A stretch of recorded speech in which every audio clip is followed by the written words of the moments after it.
So in Santa Cruz, which is a real cool spot, I just love it there. Your mom and I, over the years, we have gone back and forth to Santa Cruz and had Oh, I love it there wonderful too. times.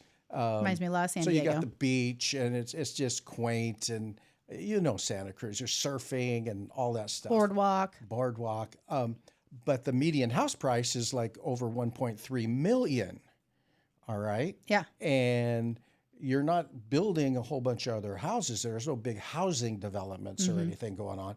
But here's the thing: if the median income is less than $80,000 a year, figure that out. Yeah, How do you afford a $1.3 million home It's on impossible. an $80,000 a year income Yeah. at a 6% interest rate? Yeah. So things have to change in Yeah. order for the dynamics of that community. And there's other ones in the state that are very similar.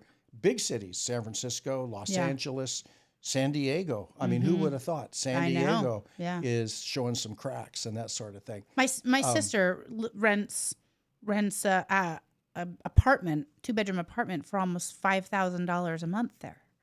I know. It's insane. Yeah. There's lots of disparity in the economy when you start looking at that. But the silver lining, I guess, for us in this area is that in the northern East Bay, you have an 80 corridor that runs from basically Vallejo up to Sacramento and beyond. But that whole corridor is very healthy. Yeah, it is. And why is it? Because it's affordable. Yep. Okay. And for all intents and purposes, it's relatively safe. You've got good schools, things like that. So it's still pretty robust in that. Plus, there's new homes that are being built. I think Lagoon Valley is a great example of that. I mean, the fact that our team leader at our main brokerage, that she was able to buy a new build, which granted, you've got pluses and minuses. I mean, not everyone wants to.